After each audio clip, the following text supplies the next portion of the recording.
Hola amigos, bienvenidos al segundo episodio de Code Finger Talk. Espero te haya gustado el primero. Muchas gracias a los que se han suscrito, a los no suscriptores de Spotify. Estamos en Spotify, YouTube y todas las redes sociales, TikTok, Instagram. Muchas gracias a todos los seguidores. El día de hoy les traigo un nuevo episodio en este podcast. Hoy voy a hablar si existe el fingerboard perfecto, los errores más comunes en el fingerboard y los mitos del fingerboard. Así que acompáñenme en este episodio, espero les guste. Bueno amigos, el primer tema que vamos a tocar en este segundo episodio es si realmente existe el fingerboard perfecto. Yo creo que para que entremos en contexto, el fingerboard perfecto de armarse lo que a uno realmente le gusta y se adapta y cumple el objetivo que uno quiere lograr con el fingerboard, ya sea en la tabla, en la comodidad, en el espacio donde lo ocupemos, todo va a depender del entorno también. Así que en sí como fingerboard perfecto, se podría decir que no existe un fingerboard perfecto, que de repente lo llamamos el fingerboard de los sueños, que muchas veces uno dice, mi fingerboard de mis sueños es tener esta tabla con estos tracks y estas ruedas. Pero en sí como perfecto, no creo que exista.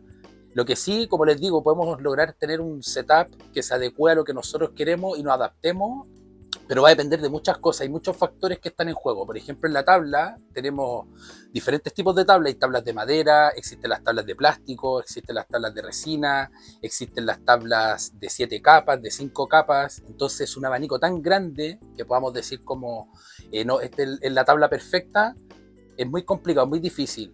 Y lo mismo con los tracks, también tenemos, en las tablas tenemos diferentes cóncavas, tenemos cóncavas más altas, cóncavas más bajas, tenemos diferentes tamaños, tenemos diferentes, lo que les decía, los plies, por ejemplo, las capas de madera de cada tabla, a veces son diferentes en colores, diferentes tipos de madera, por lo general se ocupa el maple, pero hay diferentes tipos de maple, así que por eso es muy difícil encuadrar algo que sea o se denomine perfecto. Espero se entienda. Lo mismo con los tracks. Los tracks tenemos tracks de 32 milímetros, de 34, de 33, que tiene Caramel. Caramel prácticamente hace de todas las medidas. Y es muy diferente un track de 29 milímetros a un track de quizás 70 milímetros. Entonces, decir que este es perfecto, es muy difícil. En gustos, como se dice, no hay nada escrito. Así que los tracks también tenemos diferentes marcas, está Black River, está Dynamic, está Caramel, y lo mismo las ruedas. En las ruedas nosotros por lo general ocupamos mucho el plástico y el uretano, que es como lo que está siempre en el mercado, pero hay diferentes materiales también, hay diferentes tipos de plástico. El uretano es más suave, diferente dureza, es muy parecido a las ruedas de skate. En cambio las ruedas de plástico son para superficies más como estos escritorios, superficies de madera lisa, mármol, cerámicas de repente. Entonces también lo mismo, no podemos decir no, esta rueda es perfecta, quizás es perfecta en una superficie y en otra superficie no va a ser perfecta. Entonces encasillarle y decir es perfecto es muy difícil. El tuning también. Quería tocar el tema del tuning. Hay mucha gente que le gusta el tuning, agregarle estos accesorios a las tablas del setup, como los board rail, ahora salieron los flares, que son estos sacachispas que se ponen en la parte de atrás de la tabla, y uno al arrastrarla, estos sacachispas sacan chispitas, es como los que se vendían en las pistolas fogueo, esos como la pólvora así como en cilindros. Están los sacachispas, hay un montón, están los bushings, están los pivots que se pueden cambiar, están los riser pads también, que se están ocupando mucho hoy en día, están muy de moda, pero tampoco podemos definir de que el tuning nos haga un setup o una tabla perfecta. Entonces por eso es muy difícil decir, no, el setup perfecto es así o es asá. Como les decía, en gusto no hay nada escrito, así que se podría decir que el fingerboard perfecto no existe. Bueno, y el segundo tema son los errores comunes al armar un setup. Así que vamos a ver los problemas típicos y cómo los solucionamos. Pero aguántame un poquito, veamos este consejo. Hey, Ryder, si estás escuchando Code Finger Talk es porque amas el fingerboard tanto como nosotros. Y si de fingerboard se trata, en Code Fingerboard tenemos todo lo que necesitas: tablas, tracks, ruedas, accesorios y mucho más. Las mejores marcas y también nuestra línea exclusiva Code Parts para llevar tu setup al siguiente nivel. ¿Dónde encontrarnos? Compra online en codefingerboard.cl, enviamos a todo Chile. Visítanos en nuestra tienda física en Providencia, donde puedes probar productos, recibir asesoría y vivir la experiencia Code. Y recuerda, cada compra apoya a la comunidad y nos ayuda a seguir creando contenido, eventos y el mejor material para todos ustedes. Así que no lo pienses más. Entra a Code Fingerboards y arma el setup de tus sueños. Muchas gracias si sigues en el episodio. Vamos a continuar con los errores más comunes en el fingerboard. Y uno de los más comunes es la diferencia entre los tracks y la tabla. Porque hay gente que ocupa tabla, de repente me ha pasado que he visto tablas de 36 y ocupan track de 32. Entonces eso genera que el fingerboard en sí no tenga estabilidad, que sea muy difícil jugar porque la tabla, hacerla girar con unos tracks más pequeños, se traba, entonces no genera la fricción que debería hacer. Así que ese es como uno de los errores más comunes que se ve en el finger, que es muy de novato, muy de principiante. Así que como dato, siempre tienen que ocupar la misma medida o lo más parecido posible, porque también existe el caso de Black River y Berlinwood y Flatface, que son las marcas top, que sus tablas por lo general son 33.6 o 33.3, que está en el medio.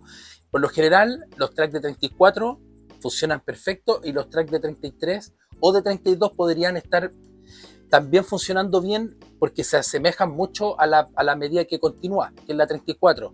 Entonces anda muy bien, pero ya una diferencia entre 36 milímetros y 32 milímetros es muy grande la diferencia. Se produce mucho, como les digo, se traba en la tabla, estéticamente es horrible, hay que decirlo.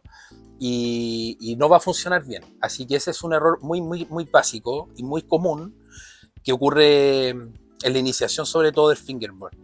Después tenemos los setup pro, cuando le ponen ruedas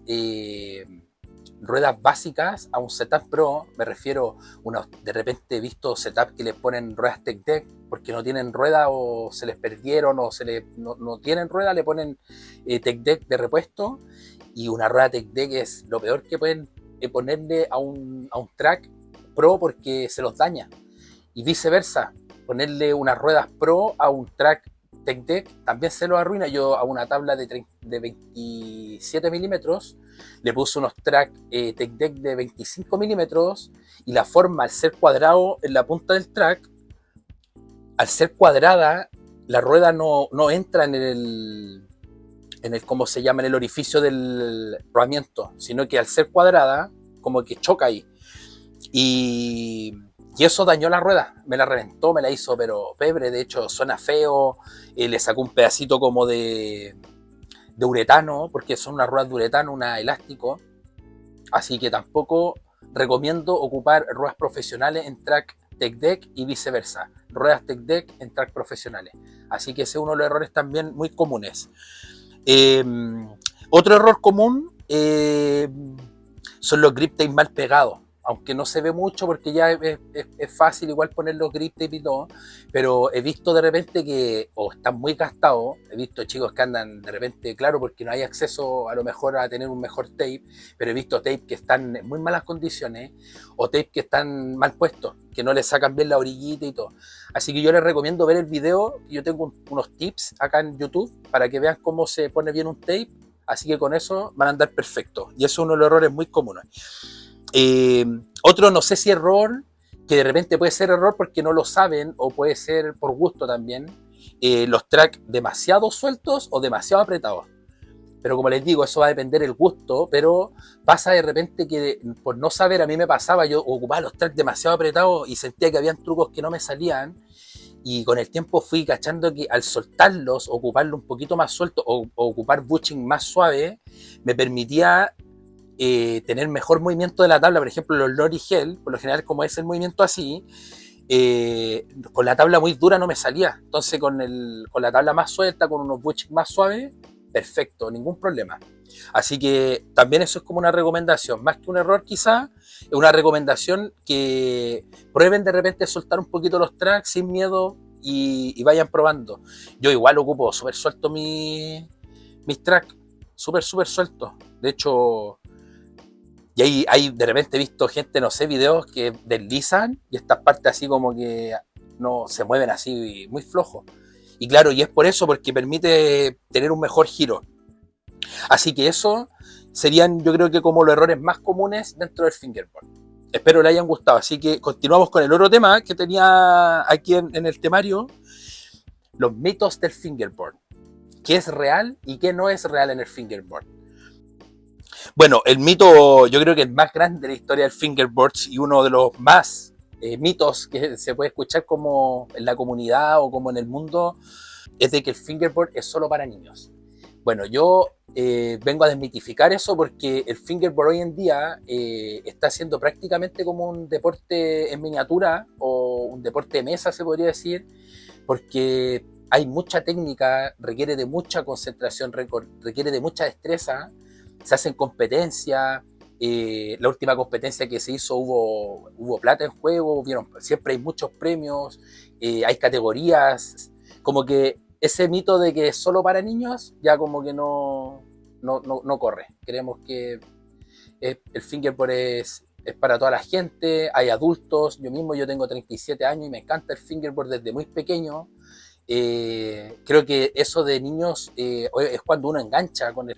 De hecho, el fingerboard se ha transformado para mucha gente hasta una profesión, para los mismos riders, se ha hecho comunidad, así que se ha ido como desprendiendo de que es solo para niños. Son todos bienvenidos a practicarlo, a participar de la junta. Nosotros siempre hacemos junta con amigos, con marcas y se difunde y se comparte, como les digo, se hacen competencias y eso se pasa muy bien, se disfruta mucho. He hecho muchas amistades con el fingerboard, lo paso muy bien en la junta, se da tiempo para conocer, para enseñar, he hecho talleres, he mostrado mis moldes, así que como que sea solo para niños, falso. Así que vamos con el mito número 2. Las tablas caras no hacen la diferencia. No sé si es falso, pero depende. No es que la tabla cara sea automáticamente para hacer mejores trucos o te va a hacer los trucos mágicamente, no. Una tabla cara tiene un prensado, yo creo que ahí se nota mucho en una tabla cara o una tabla profesional, va mucho en el prensado, en las terminaciones de las tablas, en que la medida sea la correcta. Entonces una tabla más cara por lo general tiene mejores terminaciones y tiene mejor acabado, podemos conseguir quizá una mejor cóncava, un mejor prensado que una tabla quizás más básica, una tabla más económica. Los acabados, por ejemplo, de la tabla en sí abajo para que la gráfica no se raye, también hay diferentes, como les digo, terminaciones. Así que también yo creo que una tabla cara es igual importante, entre comillas, o sí hace diferencia con una tabla más económica o una tabla más básica quizás. Una tabla, por ejemplo, hay unas tablas esas las de AliExpress que son como, no sé, de repente vienen hasta mal lijadas, no vienen bien lijadas y eso es como que te hace una tabla ya, no sé, no tiene la misma terminación. Incómoda para los dedos. Por ejemplo, no sé, están las tech deck para empezar, quizás para conocer, para ver cómo es el juego, el practicar, puede servir, pero en comparación a una tabla cara o una tabla más profesional, son muchas las diferencias. Entonces sí hace la diferencia. Creo que eso es un mito de que no hace diferencia. Realmente sí la hace.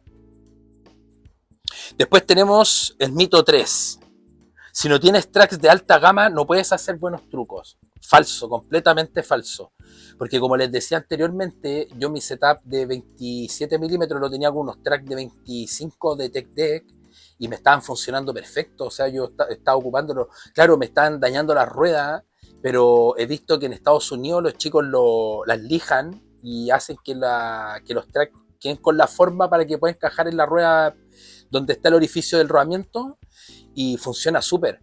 Yo no lo hice, yo lo hice así nomás y claro, me dañó la rueda y todo, pero con un track común y corriente, un track Tech Deck que viene hoy en día en los básicos, los de 32 milímetros, esos tracks funcionan perfecto. ¿Qué se le puede hacer? Cambiar unos bushings, se les puede cambiar quizás las tuercas, porque las tuercas de Tech Decks no son buenas, no son de seguridad, hay una diferencia. Las ruedas, o sea, las tuercas que vienen en los Setup Pro o en los Track Pro son lock nuts, que se llaman, que son tuercas de seguridad que uno la aprieta y no tiene necesidad de apretarla hasta el fondo, porque el nylon que trae en el centro la tuerca hace que quede ahí estable, que no se mueva. Así que es falso. Un track más caro no hace la diferencia o sea, no te hace sacar mejores trucos un track más pro o más caro. ¿Qué más? Tenemos el mito número 4. ¿Necesitas un setup perfecto para progresar? Falso. Aparte, como dijimos, no existe el setup perfecto, o un setup de alta gama para progresar, sino que yo he visto chicos que con un Tech Deck te hacen, pero así, maravillas. Así que no, un setup de alta gama no te hace como rider, sino que tú puedes progresar con un setup muy básico, como les digo, con un Tech Deck, ir modificándolo, se puede avanzar y se puede progresar igual, así que no hay que cerrarse y exigirse como no, tengo que tener el setup más caro, tengo que tener este setup. De hecho, yo mi setup de mis sueños, o mi setup pro que tengo hoy en día, que tengo ahora, me costó mucho tiempo. Yo los tengo, imagínense, yo partí en el año 2000 haciendo finger, y todos estos setups, los últimos los tengo desde el año, quizás, 2019, que fue que empecé a comprarme como más pro, y agrego algunos en los mismos pedidos que yo traigo, entonces me salen más económicos. Pero al principio practicaba con puro setup básico y dándole. Con Tech Deck también evolucioné mucho con Tech Deck. De hecho, tengo un video en el canal también, uno de mis primeros videos, y también ese video es con Tech Deck, y en ese tiempo no había más, y pude progresar igual. Así que no se preocupen con un setup pro o un setup perfecto para progresar, es falso. Con cualquiera de ustedes pueden progresar. El mito 5. ¿Las ruedas de uretano siempre son mejores? No, falso. Depende mucho de la superficie, depende del rider, depende de tu setup, depende de todo. Las ruedas, hay ruedas de uretano, como les decía, hay ruedas de plástico, hay ruedas de diferentes plásticos, les decía, diferentes durezas. Hay plásticos, por ejemplo, que el CNC, que son el de las ruedas genéricas, que es un plástico, es como de las tablas para cortar, así como ese plástico. Y está el plástico, hay otro que es como un poquito más blando, que es muy parecido al uretano, pero no alcanza a ser uretano. Y después ya tenemos el uretano, que es más rugoso, es más áspero, tiene más agarre, entonces no se podría decir si uno es mejor o mejor que la otra, no. Va a depender de cada uno. Así que es falso que las ruedas de uretano son mejor. Completamente falso. Bueno, amigos, en la cuarta sección quise dejarlo para la caja de preguntas de Instagram. En una historia que subí dejé una caja de preguntas para que ustedes me dejaran recomendaciones, saludos, lo que quisieran. Así que este espacio lo voy a dejar para ir leyendo todos esos comentarios, esas opiniones y entrando en algunos detalles. Así que vamos a ver. El primero fue GM Studio 138. Dice, la treadmill es el futuro del fingerboard. Saludos. GM Studio es un chico de México, le mandamos hartos saludos. Él creó la treadmill, que se las voy a dejar aquí en pantalla. La treadmill es una máquina que va girando y tú puedes ir jugando con tu fingerboard sobre la plataforma, así que ahí lo van a ver cómo se va armando y él va haciendo los trucos y todo. Así que lo felicitamos, es un proyecto espectacular, ha sido viral en TikTok, en Instagram.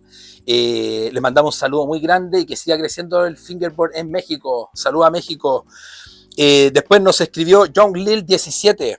contar experiencias de torneos o viajes respecto al Finger. Bueno, viajes, creo que el que más me gusta y espero se repita es el Vibras.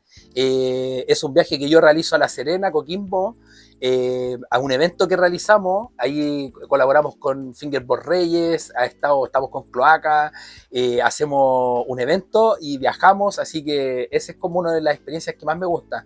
Y espero que este año se repita porque lo paso muy, muy bien. Vibras FB. Después nos escribió Cloaca, Sech Cerro, Cloaca Parks. Sí, con mi bro vamos a hacer un tour por los Cloaca Parks. Le mando un saludo grande a mi amigo Cloaca. Él crea skatepark públicos con sus propios recursos, su concepto, en su idea y su proyecto de ir haciendo skatepark públicos en diferentes comunas, pero grandioso, así que harta felicidades a Cloaca y pronto vamos a estar. Quiero que el primer entrevistado sea él, es muy especial para mí, así que pronto se viene, ¿eh? Muchos saludos a mi hermano Cloaca. Después nos dice Jesse Méndez, ¿cuál es el truco que más te ha costado sacar? Creo que uno de los trucos más difíciles que he estado practicando ya ahora último son los Nollie Hell. Nollie Hell Flip, Nollie Hell Flip Backside, Nollie Hell Flip Frontside, Nollie Varial Hell Flip, Switch Hell Flip Frontside. Es un truco bien difícil, me ha costado muchos años y les recomiendo que lo practiquen porque es muy entretenido practicarlo y tiene mucha complejidad y podemos hacer ahí de repente unos tips para que les salga más bacán. Así que un saludo a Jesse Méndez, mi gran amigo Jesse Méndez. Bueno, Jesse Méndez también pregunta, un setup barato versus uno caro, las diferencias. Eso lo vamos a dejar por un blog, vamos a hacer esa comparación, porque como les comenté hoy día en las secciones anteriores, hay muchas diferencias y se puede armar ahí un tema muy bacán. Así que, Jesse, pronto vamos con ese video, hermano. Bohemio dice, ¿podrías hablar de los diferentes shapes y tu experiencia con ellos? También lo quiero dejar eso para un blog. Yo de hecho he probado muchos shapes. Hay algunos que me gustan unos más que otros. Hay algunos que de repente lo he probado y no engancho. Y hay algunos que sí, que uno queda como ahí dándole. O ir cambiando de repente los shapes en el tiempo. También está como para dejarlo en un blog. Así que saludos Bohemio. Vamos a dejar ese tema ahí también con más profundidad para otro día. Car-FB1 pregunta, tío, ¿qué bushing me recomienda? ¿Level Up o Take Tuning? Los dos son buenísimos. Hay que decirlo, Level Up espectacular, Take Tuning espectacular. Los dos son de Estados Unidos.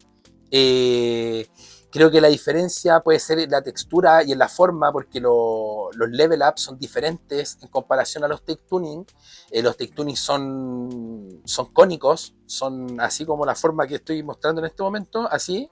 En cambio, los Level Up son circular abajo y el de arriba es cónico. Entonces, va a depender ahí el gusto de cada uno, pero en calidad, en dureza, o sea, en duración, en compatibilidad con los tracks y todo, los dos están en top. Así que creo que a mí personalmente igual me gusta más Level Up, pero Take Tuning creo que es uno de los favoritos como de los riders, está ahí, está como en los top. Así que son los dos muy buenos. Después, saluda a mi bro, Car FB1 y Tres Pulmones. Dice que hables de tus primeras impresiones al pasar de Tech Deck a Fingerboard. Bueno, las primeras impresiones creo que las dije en un capítulo anterior, en el episodio anterior. Bueno, cuando conocí el tape, fue así como una locura, como una explosión.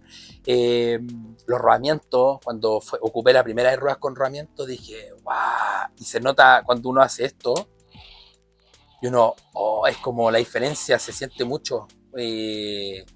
Y esas fueron como las dos que me chocaron harto, así que, pero también está como para meterle en profundidad con un blog y hacer algo como más en detalle. Así que un saludo a mi bro Tres Pulmones.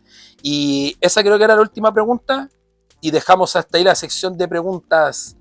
Chicos, les quiero dar muchas gracias a todos los que se han quedado hasta el final de este episodio. Espero les haya gustado. A los que nos escuchan en Spotify, a los que nos ven en YouTube, un saludo muy grande. Espero se suscriban, que compartan, denle like, activen la campanita a los que están en YouTube. Y pronto se viene el tercer capítulo. Creo que voy a dejarlo para los días miércoles. Espero así le acomode a todos. Y cualquier duda, consulta, recomendaciones, críticas, todo, en la caja de comentarios yo feliz lo comparto, feliz lo voy a leer y feliz de que me escriban. Así que saludos a todos. Gracias por estar en Code Finger Talk, el nuevo podcast de Fingerboard. Nos vemos.